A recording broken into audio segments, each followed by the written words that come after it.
Nesta aula, o Anchieta vai retomar alguns assuntos para uma breve revisão.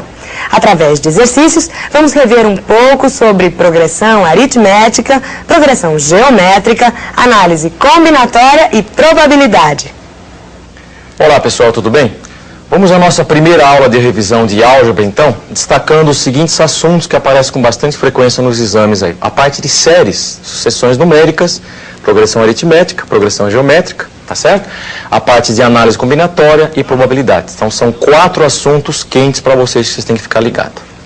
Só em termos de progressão aritmética, a parte de sequências numéricas, vocês têm 2 sequências numéricas importantes. Progressão aritmética, progressão geométrica. A gente vai fazer um exercício de cada tipo, um de PA e um de PG. Vamos começar com o exercício de PA, vamos acompanhar, olha só.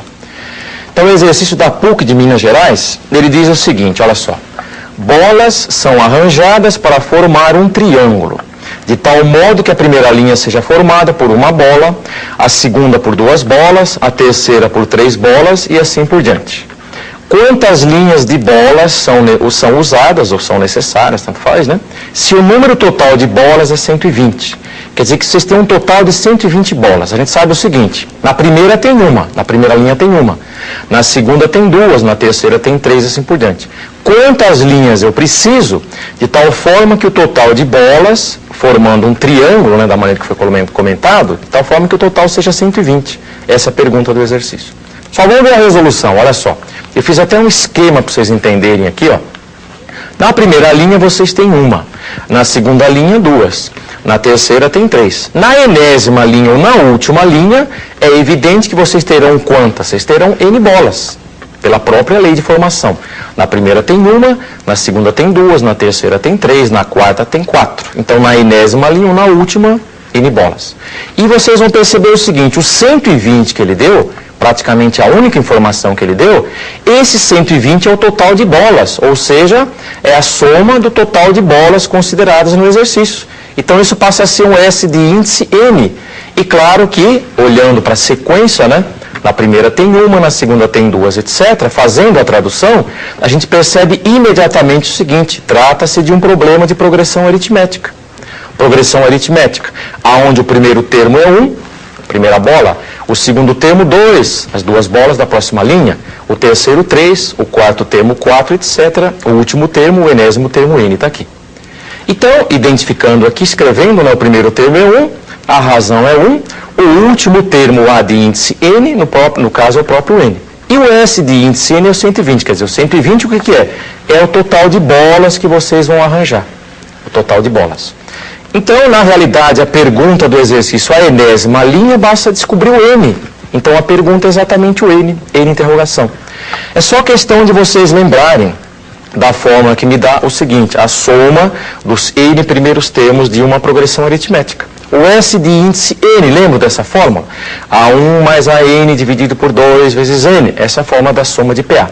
A1 mais AN por 2 vezes N. Vocês vão substituir. O S de índice N vale 120.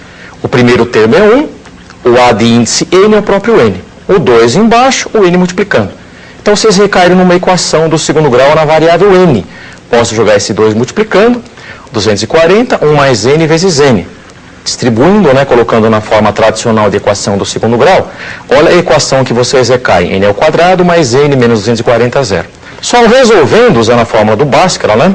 Menos B, mais ou menos, raiz delta, etc., vocês vão concluir que vai dar 15 ou menos 16. Claro que não pode ser negativo, o número de linhas não pode ser negativo. Então, a resposta do exercício, N igual a 15, 15 linhas, é exatamente a resposta do exercício, problema de PA. Vamos dar uma olhada no exercício de PG agora. PG para vocês, vamos lá. Então, o exercício da USP, São Paulo, que é o seguinte, olha só, até uma questão bastante interessante para vocês, olha só.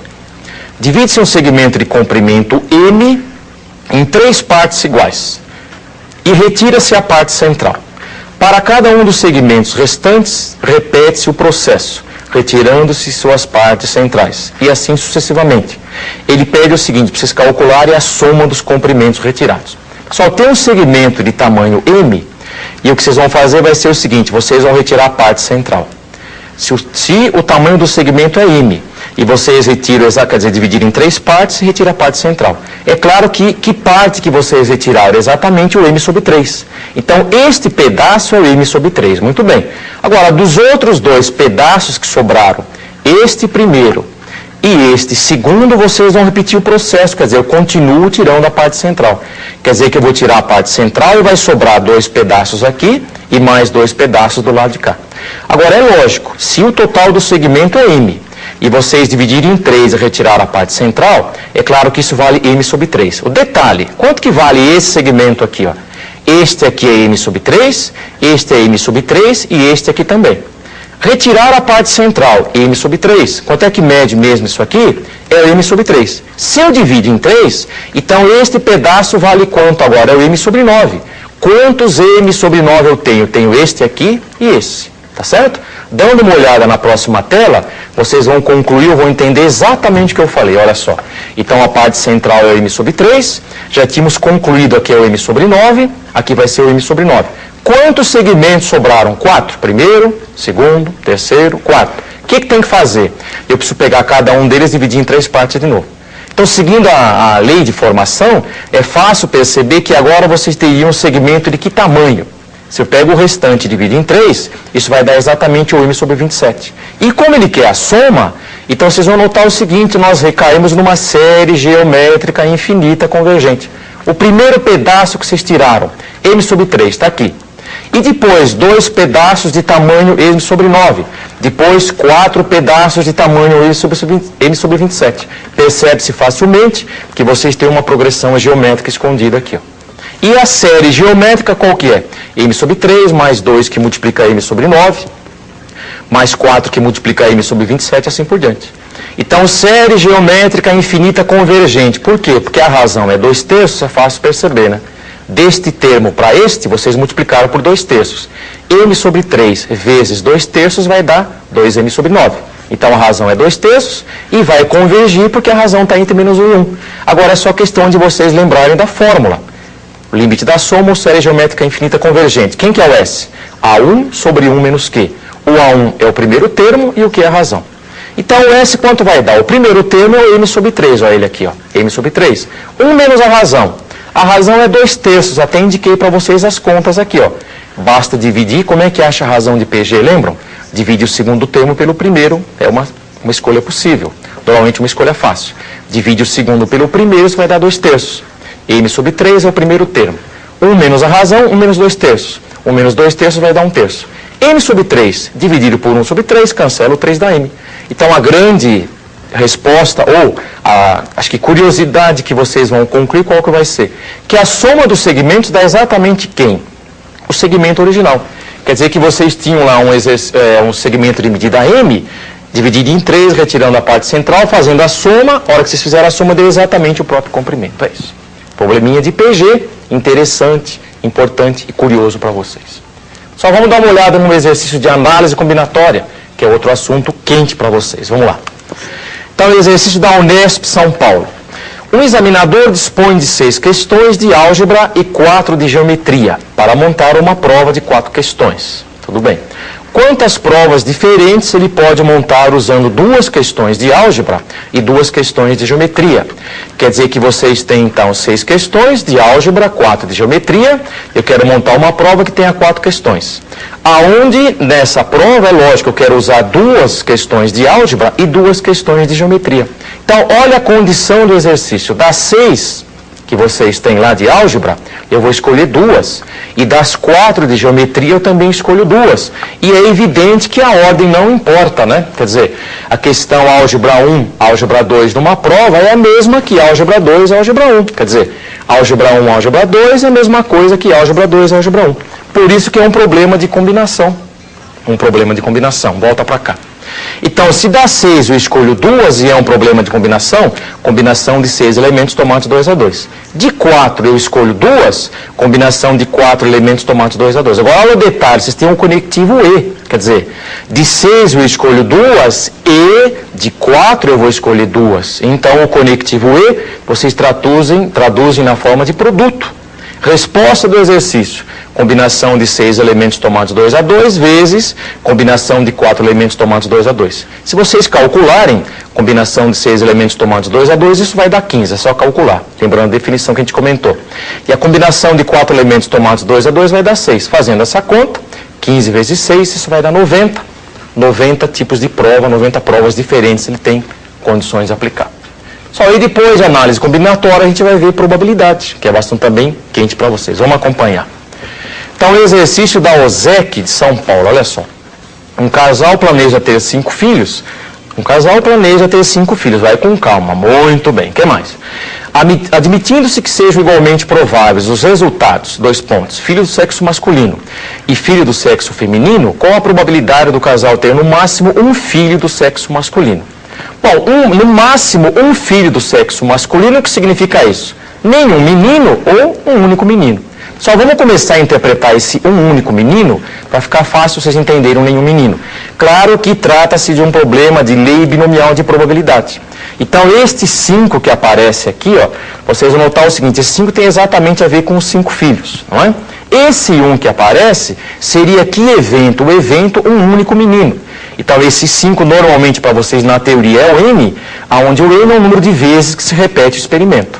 Esse 1 tem a ver com a letra K, que é o número de vezes que ocorre o evento A. Esse meio que aparece é a probabilidade de ocorrência de um menino, no caso é meio. E esse outro meio que aparece é a probabilidade de um evento não menino, ou seja, menina. Está aqui. Então é um probleminha de que? Lei binomial de probabilidade. Então, como é que vocês vão resolver esse pedaço do exercício aqui? Combinação de 5 elementos tomados 1 a 1. Tá certo? Lembrando que esse 5 tem a ver com 5 filhos. E esse 1, um único menino. Esse meio é a probabilidade de ser menino, meio. Esse 1 é exatamente o expoente, quer dizer, se o K é 1, o expoente desse meio passa a ser 1. E esse 4 que aparece, quem que é? O 5 menos 1. 5 menos 1, 4. Então, essa é a probabilidade de ser um único menino. Tudo bem, calculei uma parte. Agora, em nenhum menino. Esse nenhum menino, como é que vocês podem traduzir? Só menina. Então, do 5, obrigatoriamente, o 5 tem que ser menina. Por isso, combinação de 5 elementos tomados 5 a 5. Meio por quê? Porque a probabilidade de ser um menino é meio, e de ser uma menina também é meio. Então, fica meio elevado a 5, aonde esse 5 tem a ver com a letra K. E esse K, o que é? O número de vezes que ocorre o evento A. Quer dizer, seria o evento menina, quantas vezes? 5 meninas, 5 vezes. O primeiro menina, segundo menina, terceira menina, quarta menina, quinta menina. 5 vezes. Por isso do 5 ali. Então, voltando para cá, vocês notaram esse 5, exatamente esse comentário que eu fiz. E o meio, porque é a probabilidade de ser menino, e esse 0, que é a diferença, 5 menos 5 dá 0. Então, a probabilidade pedida do exercício vai ser qual? Quer dizer, se ele quer no máximo um filho do sexo masculino, significa nenhum menino ou um único menino. Nenhum menino, probabilidade P1, está aqui. Combinação de 5 tomados 5 é o próprio 1, meio a quinta vezes meio elevado a 0 que dá 1, está aqui, meio a quinta. A probabilidade P2, combinação de 5 elementos tomados 1 a 1, isso vai dar o próprio 5, meio a primeira é o próprio meio, vezes meio a quarta, e vai dar o que? Meio a meio, conserva abaixo somos expoentes, meio a quinta. E por que mais? Porque a gente está usando o conectivo ou. Quer dizer, um único filho do sexo masculino significa o quê? Nenhum menino ou um único menino, esse ou vocês traduzem pelo mais. É só questão de fazer exatamente a soma disso aqui. Meio a quinta mais 5 que multiplica meio a quinta. 6 que multiplica meio a quinta, esse meio a quinta vai dar 1 por 32 vezes 6, simplificando, 3 sobre 16. Notaram que é um probleminha importante de probabilidade, que a gente usou lei binomial de probabilidade. Fiquem ligados que na próxima aula a gente continua com a revisão, hein? Fiquem ligados. Um abraço.